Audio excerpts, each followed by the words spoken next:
Assalamualaikum warahmatullahi wabarakatuh. Teman-teman yang kami hormati, di kesempatan kali ini kita akan bahas soal bidang untuk seleksi PPG calon guru PGSD ya.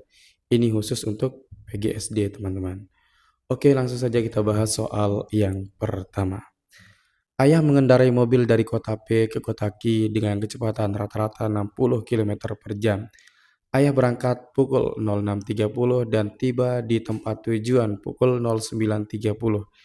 Di tengah perjalanan, ayah sempat berhenti di rest area selama 30 menit untuk mengisi bensin.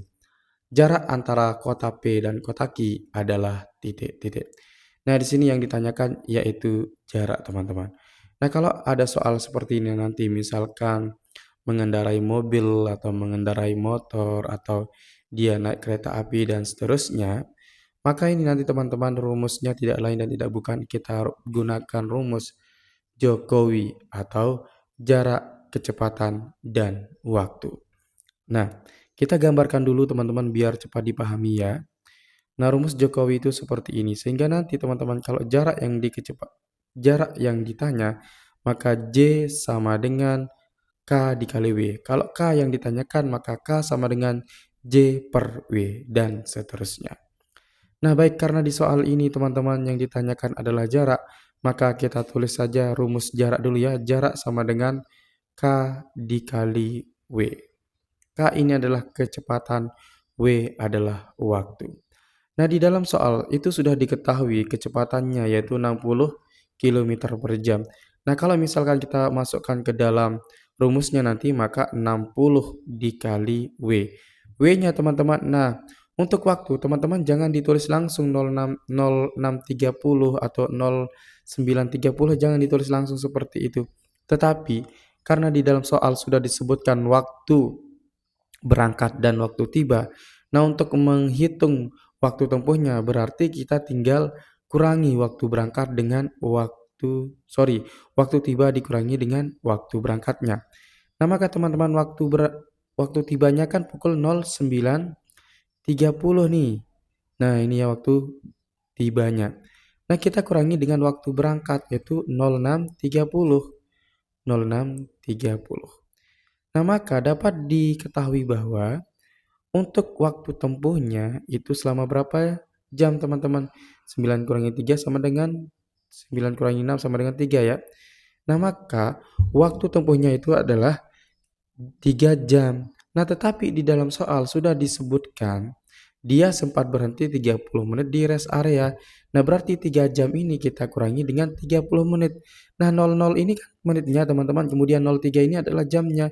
Nah, karena 30 menit itu jamnya adalah 00 atau tidak ada jamnya, maka kita tulis 00. Kemudian 30 menit. Nah, ini satuan menit, ini satuan menit. Jadi tinggal kita kurangi teman-teman.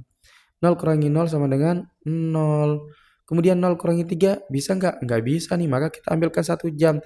Nah, kalau 1 jam kita konversi menjadi menit, maka menjadi 60 menit. Maka di sini kita tulis 6 saja. Nah, sekarang 6 kurangi 3 berapa? 3. Di sini sisa berapa tadi teman-teman? Kita sudah ambil 1 jam, sisa 2. Oke. Nah, 2 kurangi 0 sama dengan 2. Nah, maka waktu tempuhnya adalah 2 jam 30 menit. Nah, apakah ini yang dihitung langsung teman-teman? Bukan teman-teman. Tetapi 2 jam 30 menit ini kita ubah menjadi kalimat yang berbeda, yaitu 2 jam setengah. 30 menit sama dengan berapa teman-teman? Sama dengan setengah jam. Setengah jam itu ditulis bagaimana? 1/2 atau 0,5. Nah, dari mana asal 5 ini? Yaitu dari 0,5. Jadinya ini kan dipisah nih. Ini 2 jam, kemudian 30 menit ini berapa? 0,5 jam. Jadi tinggal dijumlahkan saja tuh.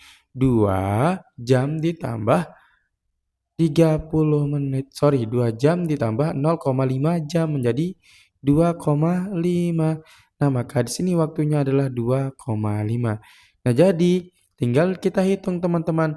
60 dikali 2,5 nih. 5 kali 0, 0. 5 kali 6, 30. Langsung saja kita tulis 30. 2 kali 0, 0. Nah, ingat aturan mengalihkan ya. 2 kali 6, 12. Ini tinggal kita jumlahkan. 0, 0, 3 tambah 2. 5, turun 1, menjadi berapa nih teman-teman? 1.500. Tetapi karena ada satu angka di belakang koma di sini, maka kita buat satu angka di belakang koma. Nah, jadi angka di belakang koma terakhir di sini adalah 0. 0 ini boleh kita hilangkan menjadi 150 jadinya teman-teman. Nah, jadinya jarak yang ditempuh adalah 150 kilometer. Jadi jawaban yang tepat yang mana nih? Jawaban yang B. Oke.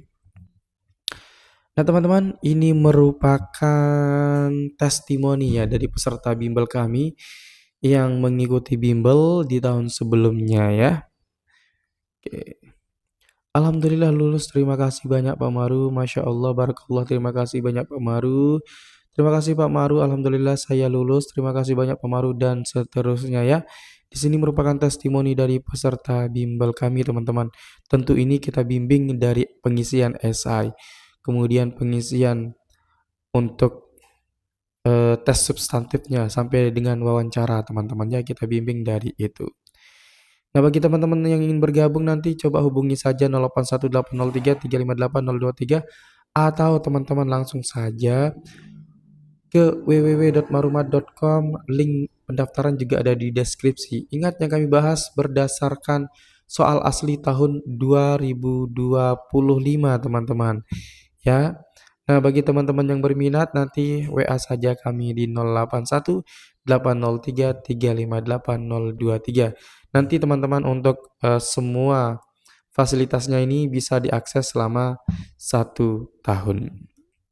Oke, kita lanjutkan dulu ya. Nah, ini merupakan soal FR, soal asli tahun 2023 dan 2024. Langsung saja kita bahas. Dari pernyataan di atas yang merupakan aktivitas konsumsi adalah titik-titik. Nah, yang ditanyakan teman-teman jelas ya, aktivitas konsumsi. Kalau ada soal seperti ini nanti di tesnya teman-teman, teman-teman jangan fokus di pernyataannya, tetapi langsung saja ke pertanyaannya ya. Jangan ke pernyataannya dulu, tapi langsung ke pertanyaan. Nah, di sini mana yang termasuk ke dalam aktivitas konsumsi? Nah, aktivitas konsumsi itu merupakan aktivitas menggunakan barang atau jasa. Nah, mana yang kita gunakan barang atau jasanya? Apakah nomor 1, memakan bubur ayam? Nah, memakan bubur ayam teman-teman ini merupakan konsumsi ya, konsumsi. Nah, kemudian nomor 2 nih, menggunakan pakaian baru. Menggunakan pakaian baru juga merupakan konsumsi. Karena sudah jelas ya, menggunakan itu merupakan konsumsi. Kemudian yang ketiga, mengirim paket melalui jasa pengiriman. Nah, kita mengirim paket berarti kita ngapain teman-teman? Kita menggunakan jasa. Jasa apa yang kita gunakan? Jasa pengantar barang atau jasa pengiriman. Nah, maka ini apakah konsumsi atau bukan? Ini juga konsumsi. Oke, jelas ya. Lanjut, nomor 4. Menulis menggunakan pensil. Nah, di sini kita menulis menggunakan pensil. Nah, kalau kita menggunakan berarti jelas adalah konsumsi. Oke. Nah, berikutnya yang nomor 5, membeli jajanan ringan untuk dijual kembali. Nah, di sini membeli teman-teman. Kalau teman-teman fokus dan tergopoh-gopoh di dalam menjawab soalnya, nanti teman-teman bisa salah menjawab ya. Karena di akhir kalimat itu dijual kembali. Kalau dia jual kembali namanya distribusi, nama aktivitas ekonominya distribusi. Nah, kalau orang yang melakukannya namanya distributor. Kalau aktivitas ekonominya bernama distribusi. Nah, jadi yang merupakan konsumsi jelas adalah 1, 2, 3, dan 4. Oke. Yang B berarti ya. Lanjut teman-teman ke soal berikutnya di sini.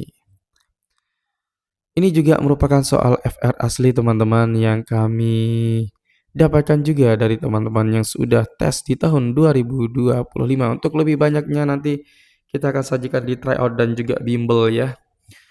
Oke, seorang dokter menemukan bahwa darah pasiennya mengalami hambatan saat mengalir dari jantung menuju seluruh tubuh, sehingga beberapa organ tubuh mengalami kekurangan oksigen.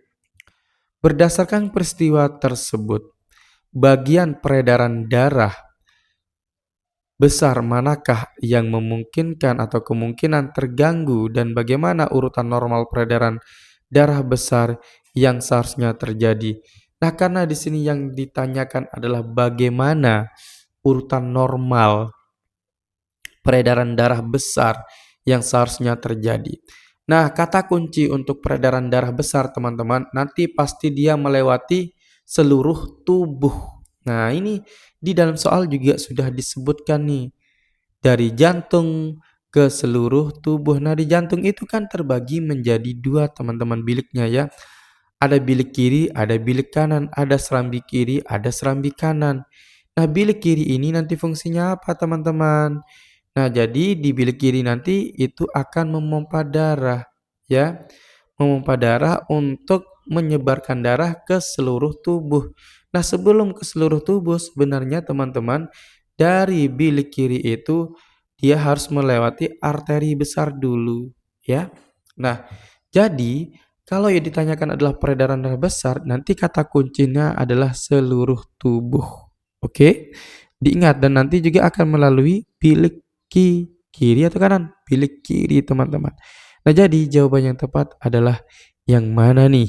Apakah A, jantung bilik kiri, seluruh tubuh jantung serambi kanan? Nah, jadi ini kita simpan jawaban A, teman-teman ya. Kemudian yang B, jantung, paru-paru, jantung. Nah, jawaban B kita eliminasi, teman-teman ya, karena tidak ke seluruh tubuh ini. Nah, kalau ke paru-paru itu namanya peredaran darah kecil ya. Kalau melewati paru-paru namanya peredaran darah kecil. Nah, maka jawaban B, C, dan E itu salah, teman-teman. Itu nanti kalau melewati paru-paru namanya peredaran darah kecil. Oke. Berikutnya yang D berarti ya. Jantung bilik kanan, seluruh tubuh jantung bilik kiri. Nah, teman-teman, kalau kembalinya darah itu nanti ke serambi kanannya, teman-teman. Ya, jadi ke serambi kanan yang menerima darahnya. Nah, nanti kalau yang memompa itu adalah bilik kiri ataupun juga bilik kanan. Nanti yang menerima adalah serambi. Ingat, kalau serambi di tempat saya itu ada sebuah tempat duduk atau tempat menerima tamu, teman-teman. Nah, jadi serambi itu untuk tempat menerima darahnya atau darah diterima di serambi nanti, baik di serambi kiri ataupun serambi kanan. Nah, maka jawaban yang tepat di sini jelas adalah jawaban yang A, yaitu dari jantung bilik kiri, kemudian ke seluruh tubuh, kembali lagi ke jantung melalui serambi kanan. Nah, jawaban yang tepat adalah jawaban yang A, teman-teman. Lanjut ya ke soal berikutnya.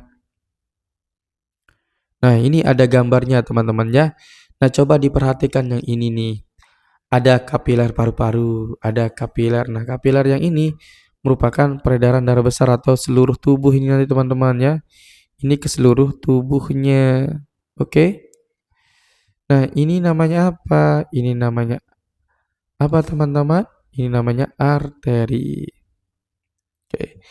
Nah, ada arteri, ada kemudian vena nanti, teman-teman ya. Nah, jadi diingat itu aja. Nah, berikutnya sekarang kita langsung saja ke soal berikutnya ya. Nanti teman-teman bisa pelajari yang ini. Nah, di sini teman-teman ini merupakan testimoni dari peserta bimbel kami sebelumnya yang sudah mengikuti bimbel di kami. Kemudian ini testimoninya lagi juga, teman-teman, tetapi kita sekarang langsung saja ke pembahasan soal ya. Nanti kita akan berikan juga cara gabung di bimbelnya ya, cara berikan informasi bagaimana sih cara gabung di bimbelnya. Oke, lanjut ke soal berikutnya. Seorang pasien mengalami gangguan pada proses pertukaran oksigen dan karbon dioksida di paru-paru. Oke, ini di paru-paru, teman-teman. Dokter menjelaskan bahwa gangguan tersebut terjadi pada sistem peredaran darah kecil. Berdasarkan hal itu, urutan aliran darah pada peredaran darah kecil yang seharusnya terjadi adalah titik-titik. Nah, di sini yang ditanyakan adalah darah kecil. Nah, kalau peredaran darah kecil, teman-teman, nanti melalui Paru-paru. Mana yang ada paru-parunya di sini? Ada jawaban B dan ada jawaban yang C ya. Nah, berarti untuk A, D, dan E itu salah, teman-teman. Langsung saja teman-teman eliminasi. Oke. Nah, sekarang yang mana nih, teman-teman? Apakah B atau C? Tentu adalah jawaban yang B, teman-teman, karena jelas sekali ya. Untuk peredaran darah itu melalui jantung dulu, kemudian ke paru-paru, baru kembali ke jantung. Nah, dari jantung bilik kanan, kalau ini ya, ini namanya bilik kanan nanti. Kemudian diterima di serambi kiri. Jadi jawaban yang tepat adalah jawaban yang B. Oke, nice. Nah, bagi teman-teman yang ingin gabung bimbel di emarumah.com, untuk pendaftarannya ada di deskripsi ya. Silahkan teman-teman klik link yang ada di deskripsi untuk pendaftaran. Nah, ada dua paket yang kami sediakan di sini sementara, teman-teman. Ada paket bimbel seleksi PPG Prajabatan PGSD tahun 2026. Ini lengkap dari esai, kemudian tes substantifnya, kemudian juga sampai dengan wawancaranya, teman-teman. Nah, untuk paket bimbelnya ini ada yang harga 200.000 dan 100.000. Nah, untuk 100.000 ini teman-teman khusus try out saja ya. Try out yang berisi soal-soal nanti berdasarkan yang akan keluar di tes substantifnya. Nah, untuk teman-teman yang bergabung di 200.000 ini nanti akan mendapat pertemuan bimbel tatap muka melalui Zoom meeting, bahas esai, tes numerasi, tes literasi, dan juga tes bidang. Nah, nanti teman-teman langsung saja bisa gabung ya nanti melalui tatap muka. Nanti untuk tes bidangnya ada IPA, IPS, Bahasa Indonesia, PPKN, Matematika, dan juga nanti terakhir adalah wawancara. Nah, untuk teman-teman yang misalkan ada kendala saat bimbelnya, maka teman-teman nanti akan mendapatkan video rekaman bimbel tatap muka melalui Zoom meetingnya ya. Nanti akan dibahas juga di sana ya sesuai dengan yang nomor 1 ini. Kemudian yang ketiga, ada tryout berbasis JAT sebanyak 5 lengkap dengan kunci jawaban dan pembahasan berdasarkan soal tahun 2025. Begitu juga latihan soalnya nanti lengkap dengan kunci jawaban dan pembahasan berdasarkan FR soal tahun 2025. Kemudian modul materi dalam bentuk PDF nanti teman-teman akan dapatkan. Grup diskusinya juga akan teman-teman dapatkan. Nah, kalau yang paket 100.000 itu hanya akan mendapatkan tryout berbasis CAT dan juga latihan soal. Tapi tenang saja, di sini nanti ada pembahasannya juga, teman-teman ya. Nah, bagi teman-teman yang berminat silahkan kunjungi www.marumat.com.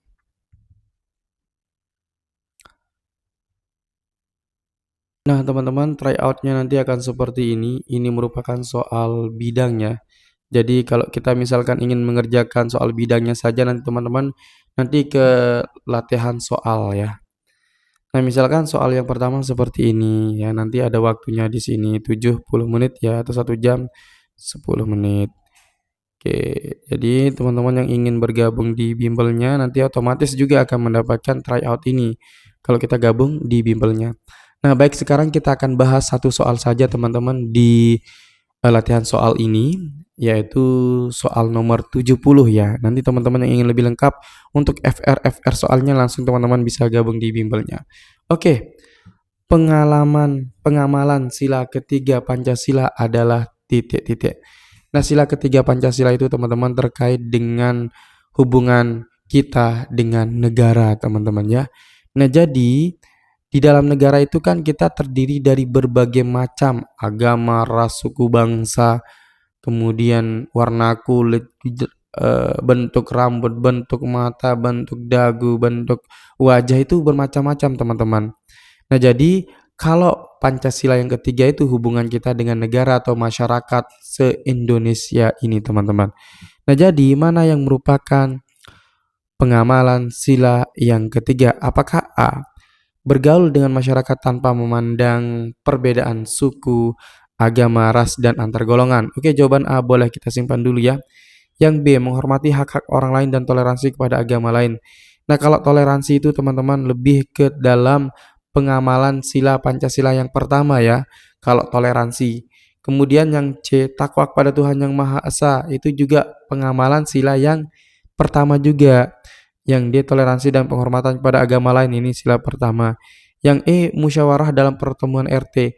Nah, musyawarah dalam pertemuan RT itu merupakan pengamalan sila yang keempat. Nah, jadi jawaban A kita simpan ini ya. Oke, misalkan teman-teman ingin langsung lihat untuk pembahasannya, misalkan teman-teman nggak mau nih ngerjakan tryoutnya, bisa langsung nanti teman-teman untuk lihat pembahasan soalnya dengan klik akhiri tryout, iya akhiri. Kemudian nanti akan muncul seperti ini, kelihatan nih, klik untuk pembahasan. Nah, karena tadi kita jawab satu soal saja, nah di sini kita benar ya untuk satu soal yang kita jawab tadi ini teman-teman. Nah, kemudian berikutnya kita klik lihat ujian.